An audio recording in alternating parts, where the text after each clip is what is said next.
ce qui est arrivé au peuple musulman frère de Birmanie, comme le dit Kocc Barma, Djombul Ken, autrement dit, aujourd'hui c'est eux, mais demain ça peut être une autre communauté musulmane quelque part dans le monde. Il est donc important que ce dont nous nous glorifions à travers les Magal, les Gamou, les sermons du vendredi, à savoir que oui, nous sommes 95% de musulmans, et Dieu a dit que tous les musulmans sont frères. Nous le disons, nous le proclamons sur tous les toits. C'est l'occasion de le pratiquer, c'est-à-dire d'exprimer au moins notre indignation par rapport à cette persécution sanglante assortie de meurtres de masse pour arriver à une opération qui ne se différencie pas de ce que Hitler appelait l'épuration ethnique. Donc c'est cette opération-là qui est en cours contre les Rohingyas, cette minorité musulmane de Birmanie qui n'a eu que le tort de se proclamer de la religion de Seydina Mohamed. Alors donc, depuis un mois, nous avions fait notre devoir en saisissant le président de la République. Et 10 jours après, à notre agréable surprise, nous avons lu dans la presse qu'en partenariat avec son collègue, son homologue turc, Erdogan, il a rendu public une déclaration pour attirer l'attention de l'opinion internationale sur le drame des Rohingyas. Et nous avons aussitôt répliqué en lui disant c'est bien mais c'est insuffisant. Parce que n'oublions pas qu'il a été défilé sur les Champs-Élysées au profit des victimes de Charlie Hebdo, qui, après avoir insulté le prophète, ont eu ce qu'ils ont eu à vivre, que nous déplorons naturellement, parce que la violence n'est pas un credo de l'islam. L'islam est contre la violence. Mais c'était une conséquence des insultes de la foi des autres qui leur a valu cela, 12 morts. Et le président de la République, non seulement était allé à l'ambassade de France pour signer un registre de condoléances, non seulement il avait exprimé ses condoléances au peuple français à travers un communiqué du Conseil des ministres, mais il est allé jusqu'à défiler avec les partisans de Charlie sur les Champs-Élysées. Alors nous, ce que nous lui demandons, puisque Ndiabotou Charlie, le démon exprimé sa solidarité, Tay Ndiabotou Seydina Mohamed Nyoko Sohla. Je le dis ici en Wolof, nous demandons au président Macky Sall de venir à cette marche pour équilibrer les choses.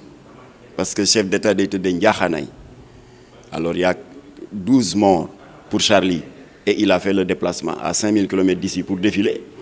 Aujourd'hui, il y a 4000 morts et 300 000 qui a d'ailleurs été revu à la hausse, pas plus tard que ce matin, par le Haut Conseil des réfugiés des Nations Unies.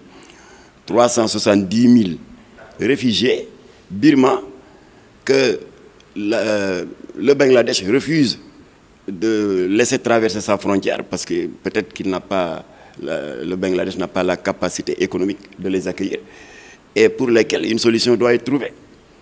Alors donc nous interpellons le président Macky Sall d'user de son mandat de membre du Conseil de sécurité, mais également de sa prérogative de membre de la conférence des chefs d'État de l'OCI pour que des solutions humanitaires urgentes soient prises pour venir en aide à ces 370 000 survivants.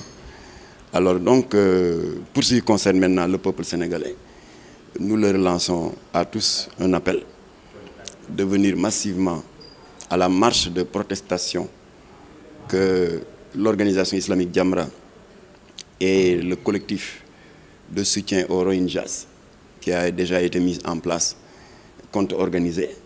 Aussitôt après la Salatul Juma, le vendredi 15, la marche démarre au plus tard à 15 h. Nous emprunterons les allées Pape Gueye Fall, le boulevard du Centenaire, pour que la marche prenne fin au niveau de la place de l'Obélisque, où une déclaration sera lue en 3 langues, en français, en arabe et en anglais, en présence de vos collègues des médias internationaux. Nous avons saisi France 24, Radio France Internationale, Agence France Presse, Agence Chine Nouvelle, Algérie Presse Service, presque une trentaine d'organes de presse étrangers pour que le message du peuple sénégalais puisse être relayé au maximum afin que l'opinion internationale sache que le peuple birman n'est pas seul dans ce combat. Parce que quelque part en Afrique de l'Ouest, il y a un pays qui s'appelle le Sénégal, qui a 95% de musulmans, qui ont décidé de taper